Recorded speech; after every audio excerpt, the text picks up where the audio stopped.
Egotastic FunTime.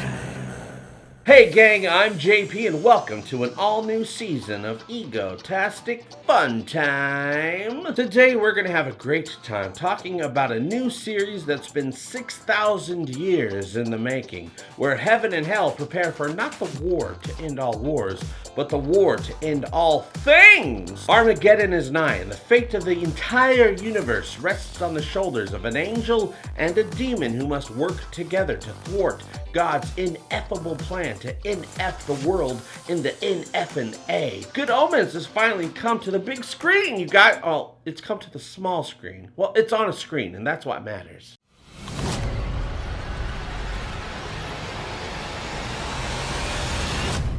Aziraphale, it's me. We need to talk. I assume this is about Armageddon. Yes.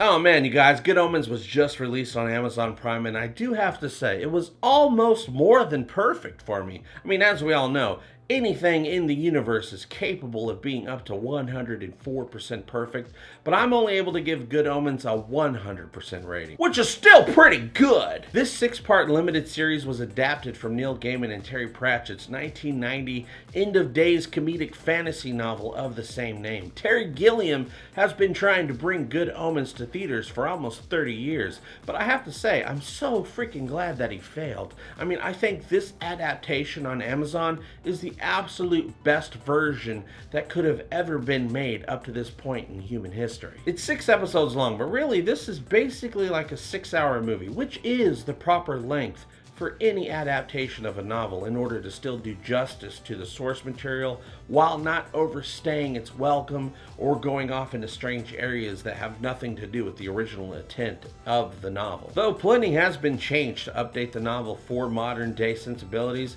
and for the new streaming format that just didn't exist before. For one, the main characters of this series, Crowley, the demon, and Aziraphale, the angel, only came in once in a while in the original book, but here they are front and center, trying to do what they can to stop both heaven and hell from bringing forth the end of the world with the arrival of the Antichrist. Antichrist!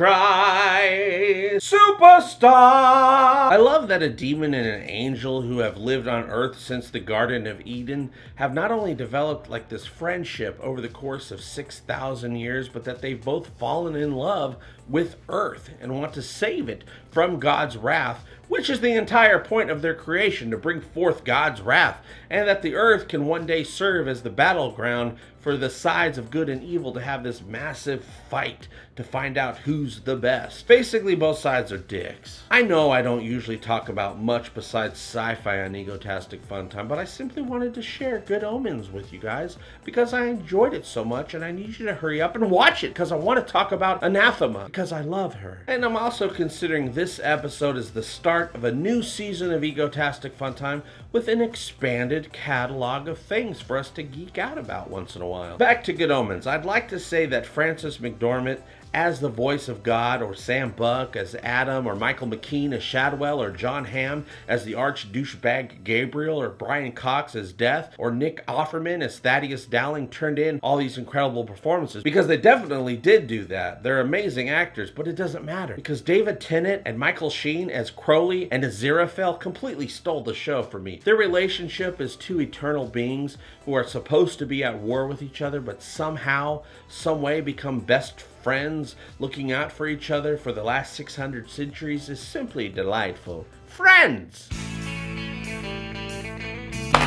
Aziraphale the angel is like this prudish dandy who always sees the good in people and in situations, or hopes to see the good in people in situations, but also likes to dine at the Ritz for a treat once in a while. And Crowley, the demon who's built up this reputation as like a bit of a demonic rock star as far as hell is concerned, who mostly is just taking credit for all the bad things that humans already do to each other anyway, but he gets away with it because hell is never keeping track of what's going on. They're not checking in. These two characters, especially when when they're together on screen make you forget about everything else that's going on, because you just kind of want to keep watching them hang out together and talk about their impressions of the world around them. The turning point for me with Good Omens, that episode that really endeared the series to me, is episode 3, which is called Hard Times, where Gaiman actually did write a bunch of new material depicting different eras in human history to show how Aziraphale and Crowley's friendship grew over time.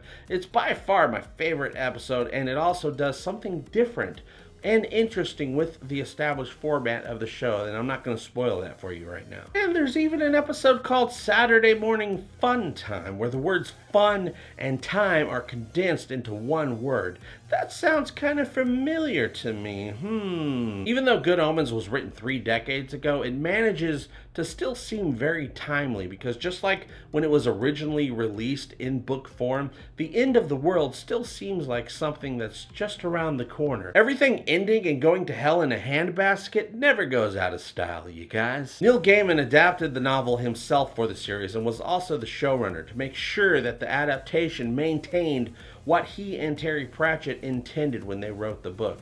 It very much has like this Monty Python, Hitchhiker's Guide to the Galaxy mixed with a little Harry Potter type of feel to it. And I'll tell you right now, this show is brilliantly goofy in the most amazing ways. You're going to see what was really going on during some of the famous moments from the Bible and from human history. You're going to get to know the 4 horsemen, which all of us have always wanted to do. You're going to meet angels and demons that, besides having very different levels of hygiene, aren't all that different from each other. There's a lovable demon hellhound, some very nice and accurate witches. You might run into a kraken here or there while enjoying the show. On Amazon, Good Omens is listed as season 1, implying that there will eventually be a season 2 at some point. But I'll tell you right now, don't give your hopes up. It's very unlikely a second season will ever be made. Why won't they make a second season if people love it so much? Well, I'll tell you, the main reason is because Neil Gaiman and Terry Pratchett agreed that they'd only make Good Omens together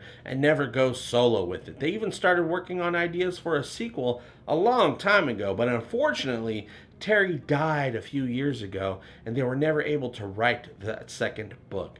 Neil adapted the novel himself for these 6 episodes, but much of it, the work he put into this, really seems to be more like a tribute to his friend. It was basically Terry Pratchett's dying wish that Good Omens would finally be made for the screen, and Neil Gaiman made sure that that happened with this show. I'll tell you right now that this series has a beginning, a middle, and an end. You get a complete story, though Gaiman did write and they put in extra material for the end to leave it open for more stories to be told.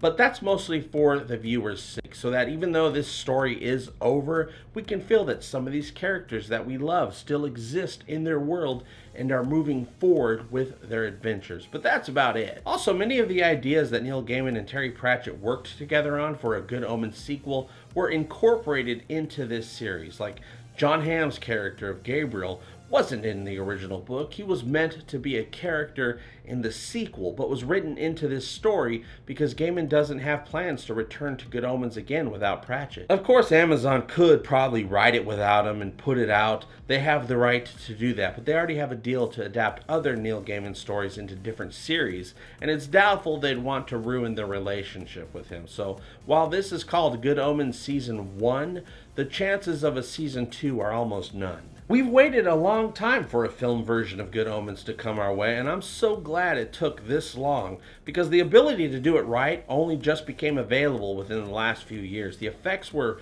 pretty much about right to have some of these crazy things happen on screen. Having a 6-hour running time that we can either take our time with or binge watch through the whole thing all at once without having to take loads, I know that sounds dirty, to take a ton of time off from life was really nice too. As a devout Satan worshiper and follower of the Dark Lord who will one day restore order to the blackened foundry of Death's sacrificial tomb, in which all mankind will bow beneath the bleeding stumps of their own filth, and whose prayers for forgiveness are only met with pain, torture, and a subscription to CBS All Access that can never be cancelled. Well, it's just nice to finally see myself represented in the hero of a story for once. Thanks, Amazon. Hell Satan. It'll be both of us against all of them.